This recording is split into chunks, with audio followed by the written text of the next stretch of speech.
करके अपने इस आज के आंदोलन रैली को समाप्त करेंगे।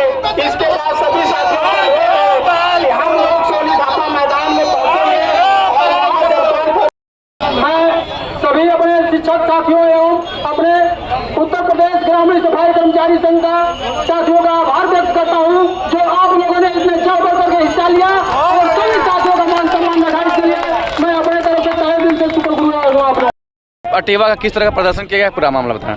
अटेवा का कार्यक्रम एनपीएस और यूपीएस के विरोध में आक्रोश मार्च के रूप में ये पूरे देश में हुआ है। उसी क्रम में यहाँ पे भी जिला मुख्यालय पे आयोजित किया गया। अटेवा एनपीएस के बैनर तले विजय कुमार बंधु जी के आह्वान पे पुरानी पेंशन की बहाली के लिए सरकार ने एनपीएस जगह यूपीएस लाया और कहा कि कर्मचारियों के लिए यह बेहतर है, तो काहे विरोध कर रहे हैं आप लोग? उटपटांग पेंशन योजना इसको हम लोग नाम दिए हैं। ये एकदम नहीं बेहतर है, एनपीएस से भी खराब है।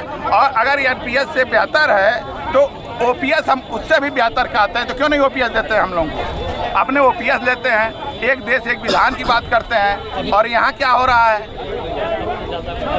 कब तक आवाज उठाएंगे और क्या कुछ? हम जब तक आवाज उठाते रहेंगे जब तक कि पुरानी पेंशन की बहाली की मांग पूरी नहीं हो जाती। आप देखें कि सारे कर्मचारी यूनियन के लोगों ने इस आंदोलन को सपोर्ट किया है। मैं सारे संगठनों का नाम नहीं ले सकता यहाँ पे। मैं सारे संगठनों का आभार व्यक्त करता हूँ अपने संगठन की तरफ से। और ये हमारी मांग तब तक जारी रहेगी जब तक हम लोगों को पुरानी पेंशन की मांग बहाल नहीं होती।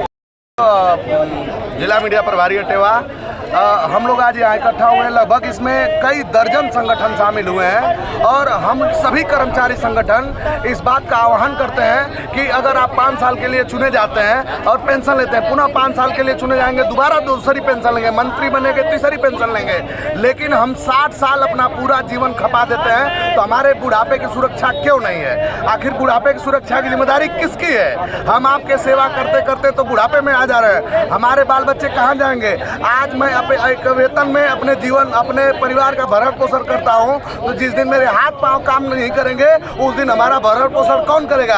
मैं सरकार से आग्रह करता हूं, निवेदन करता हूं कि आप हमें पुरानी पेंशन बहाल करें। अगर आप यूपीएस लाए हैं, अगर इतना ही बढ़िया यूपीएस है तो सबसे पहले अपने पे लागू कर लीजिए। अगर आप अपने पे लागू कर लें तो हमें स्वीकार है, अदरवाइज आप यूपीएस लेंगे, आप ओपीएस लेंगे तो हमें ओपीएस चाहिए। एक देश में दो विधान नहीं चलेगा।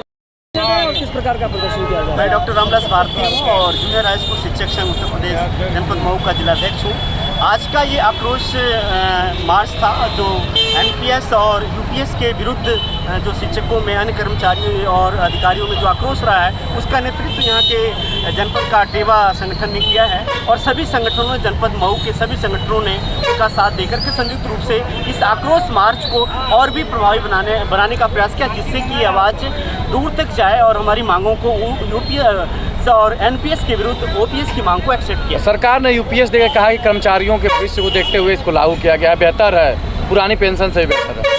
सर, अगर बेहतर होता तो पहले अपने पर लागू करते ना, क्योंकि हर कोई जब भी प्रयोग किया जाता है तो जब प्रयोगशाला में जब जाता है व्यक्ति तो पहले एक छोटे से किस चीज़ पे प्रयोग करता है, उसका सामूहिक रूप से प्रयोग नहीं किया जाता है। तो मुझे लगता है कि सरकार या शासन प्रशासन जो भी अगर चाहता है कि यूपीएस अच्छी है तो उसे पहले लागू करे, बाद में दूसरे पे। मुझे लगता है यूपीएस और एनपीएस अगर इतना अच्छा होता तो हमें आक्रोश लोगों में दिखता नहीं, बल्कि ओपीएस जो है हमारे लिए, परिवार के लिए और पूरे समाज के लिए एकदम प्रासंगिक है और इसे बना के रखना चाहिए। सर, यूपीएस और एनपीएस के विरोध में आप लोग सड़क पर उतरे, क्या पूरा मामला? देखिए, सरकार कर्मचारियों के साथ दुर्व्यवहार कर रही है, उनके साथ दोहरापन कर रही है।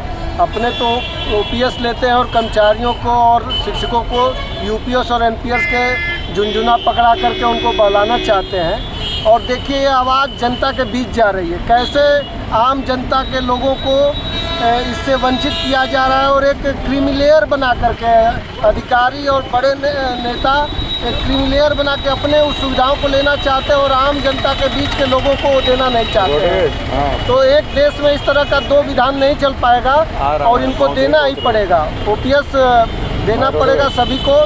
और हम लोग ये लड़ाई केवल अपने लिए नहीं लड़ रहे हैं, इस देश की करोड़ों जनता के लिए हम लड़ रहे हैं कि एक गरीब किसान मजदूर का बेटा भी जिस दिन किसी सरकारी नौकरी में जाएगा उसको ओपीएस की सुविधा मिलेगी। जयराम यादव, जिला अध्यक्ष उत्तर प्रदेश माध्यमिक शिक्षक संघ एकजुट मऊ। सर आप लोग यूपीएस और एनपीएस का विरोध कर रहे हैं, क्या प्रॉब्लम? देखिए, यूपीएस और एनपीएस किसी भी तरह से शिक्षक कर्मचारियों के हित में नहीं है। जब हमारी गवर्नमेंट एक नेशन एक इलेक्शन करने जा रही है तो हम सबकी मांग है कि एक पेंशन भी होनी चाहिए। एक इलेक्शन और एक नेशन और एक पेंशन की मांग होनी चाहिए। हमारी पूरी गवर्नमेंट में जितने सरकार में लोग हैं वो सब लोग पुरानी पेंशन ले रहे हैं, ओपीएस ले रहे हैं। हमको बता रहे हैं कि यूपीएस बहुत अच्छी है, तो कर्मचारियों को यूपीएस नहीं चाहिए, एनपीएस नहीं चाहिए, हमें पुरानी पेंशन ओपीएस चाहिए। इसको मांग कर लेकर हम सभी सर परिचय छठेवा दोहरी घाट। मैं सारी मतलब जितनी यहाँ लोग बातें बता रहे हैं उस बातों से एक बात बताना चाहता हूँ कि सरकार से मैं एक बात पूछना चाहता हूँ कि जी ये हमको जो बताते हैं यूपीएस एनपीएस अच्छी है तो अपने खुद क्यों नहीं लेते हैं? जितने अधिकारी हमको ये सजेशन देते हैं कि नहीं आप ये ले लीजिए यूपीएस अच्छी है, वो खुद ओपीएस लेते हैं। और दूसरी बात, जब भी कभी इस पर कमेटी बनाई जाती है तो उसमें 19 को सदस्य बनाया जाता है जो ओपीएस ले रहे हैं, वो हमारी बात कैसे वहाँ तक पहुँचाएंगे? तो मैं अनुरोध करूँगा सरकार से कि कभी भी इस पर कोई कमेटी बनाए तो हमारे जो संगठन के लोग हैं, हमारे पदाधिकारी जो प्रदेश कार्यकारिणी के लोग हैं, उनको बुला के इस मुद्दे पे बात करें, तभी ना इस मुद्दे का हल निकलेगा। या कि बीमार ये हैं तो दवा उनसे पूछ के दी जाएगी, ये मतलब सरकार का रवैया ठीक नहीं है। धन्यवाद। मांगे हमको ओपीएस चाहिए। जब हमारा देश आज़ाद हुआ बहुत गरीबी थी, जब हम अनाज तक विदेशों से मंगाते थे तब हम लोग पेंशन जो है कर्मचारियों को दिया जाता था। एक कर्मचारी अपना पूरा जीवन देश के लिए न्यौछावर कर देता है और बुढ़ापे के लिए उसके हमारे नीति निर्माताओं ने झुंझुना थमा दिया है एनपीएस और यूपीएस के नाम पे। जबकि आप ये सोचें जितने मानवीय लोग हैं वो ओपीएस लेते हैं, एक नहीं 4 लेते हैं। जब कर्मचारियों को देने की बात आती है तो इसका विरोध करते हैं और कुछ सरकार के समर्थक अर्थशास्त्री बैठकर झूठे तर्कों से ये गढ़ा जाता है कि देश आर्थिक दिवालिया की तरफ चला जाएगा। जबकि जहां पर भी पेंशन व्यवस्था है वो देश सदैव मजबूत रहा।